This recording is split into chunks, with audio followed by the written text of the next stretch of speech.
জিয়া উদ্যানে স্বামীর কবরের পাশে চিরনিদ্রায় শায়িত সাবেক প্রধানমন্ত্রী ও বিএনপি চেয়ারপারসন বেগম খালেদা জিয়ার প্রতি আজও শ্রদ্ধা জানাচ্ছেন সর্বস্তরের মানুষ।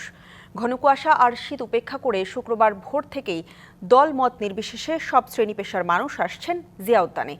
কবর জিয়ারত করার পাশাপাশি জানাচ্ছেন শ্রদ্ধা। ছুটে আসছেন রাজধানীসহ দেশের বিভিন্ন প্রান্তের সাধারণ মানুষ। তারা বলছেন, বেগম খালেদা জিয়া দেশের মানুষের কথা চিন্তা করেছেন, গণতন্ত্রের কথা বলেছেন জীবনের প্রতিটা মুহূর্তে। তিনি শুধু দেশের নেতা নন, বিশ্ব নেতা। নতুন প্রজন্ম তার চেতনাকে ধারণ করে দেশকে এগিয়ে নিয়ে যাবার সেই প্রত্যাশাই করেন সবাই।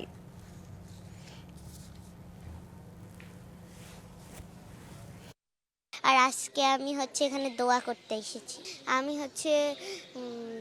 ইন্নাত তয়না বলেছি, তারপর কুল হু আল্লাহু বলেছি। যে গত বৃহস্পতিবার বাংলাদেশের একটি ইতিহাসের সমাপ্তি হয়েছে, একটি মহাকালের সমাপ্তি হয়েছে, যার নাম শুনলে শুধু জাতীয়তাবাদী আদর্শ নয়, সারা বাংলাদেশের আপামার জনসাধারণ মানুষের শ্রদ্ধাভরে তাকে স্মরণ করে।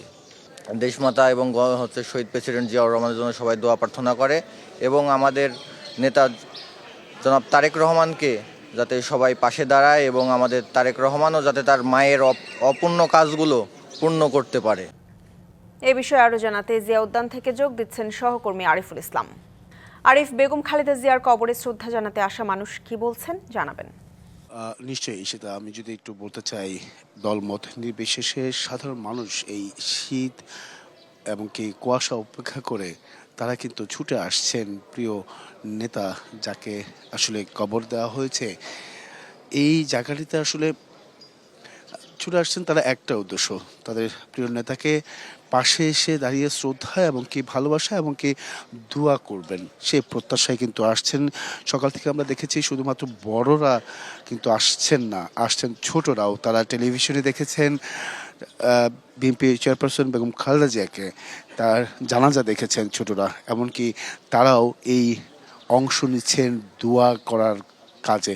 আমরা যদি একটু বলতে চাই যে সেখানে যারা এসেছেন তারা প্রত্যেকে বলছেন যে তার চেতনাকে ধারণ করে নতুন প্রজন্ম যারা আগামীতে এই দেশ পরিচালনার কাজে দায়িত্ব নেবেন, যারাই নিক না কেন, তারা কিন্তু তার চেতনাকে ধারণ করে এই দেশকে এগিয়ে নিয়ে যাবেন সেই প্রত্যাশাই কিন্তু রাখছেন। পাশাপাশি তারা যেটা বলছেন যে তিনি যেহেতু গণতন্ত্রের কথা সবসময় বলে এসেছেন এবং কি গণতন্ত্র নিয়ে কথা বলেছেন, এবং আর এই ক্ষেত্রে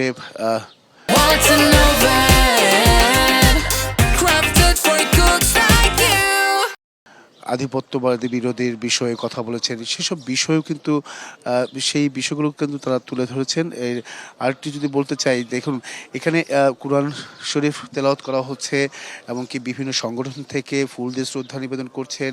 সকাল দিয়ে যারা এই জিয়া উদ্যানে হাঁটতে এসেছেন তারাও কিন্তু জিয়ার মাজারে এসে বেগম খালেদা জিয়ার কবর জিয়ারত করে গেছেন। আর সেক্ষেত্রে যেহেতু আজকে জুমাবার, সেই জুমাবারের যে দোয়া সেটা নাকি সবসময় আল্লাহর কাছে কবুল করেন, আল্লাহ কবুল করেন, এবং কি সেই প্রেক্ষিতেই কিন্তু প্রত্যেকেই দু হাত তুলে মোনাজাত করে তারা কিন্তু চাইছেন যাতে করে বিএনপি চেয়ারপারসন বেগম খালেদা জিয়ার জান্নাতবাসী হন বা জান্নাত দান করেন, সেই দোয়াগুলি কিন্তু করছেন। এবং কি এখানে যদি বলা যায় যে 11টার পর থেকেও বিভিন্ন সংগঠন, বিভিন্ন নেতাকর্মীরা আসবেন, এবং কি আমরা যতটুকু খবর পেয়েছি বিভিন্ন সূত্রের মাধ্যমে, যেটা হচ্ছে যে বিএনপির ভারপ্রাপ্ত চেয়ারম্যান তিনি তারেক রহমান, তার আসার কথা রয়েছে বাদ জুমার, সেটার জন্য আসলে অপেক্ষা করছে অনেকেই। তো এই ছিল ঈশিতা, এখান থেকে সব শেষ। ঈশিতা। আরিফ, ধন্যবাদ।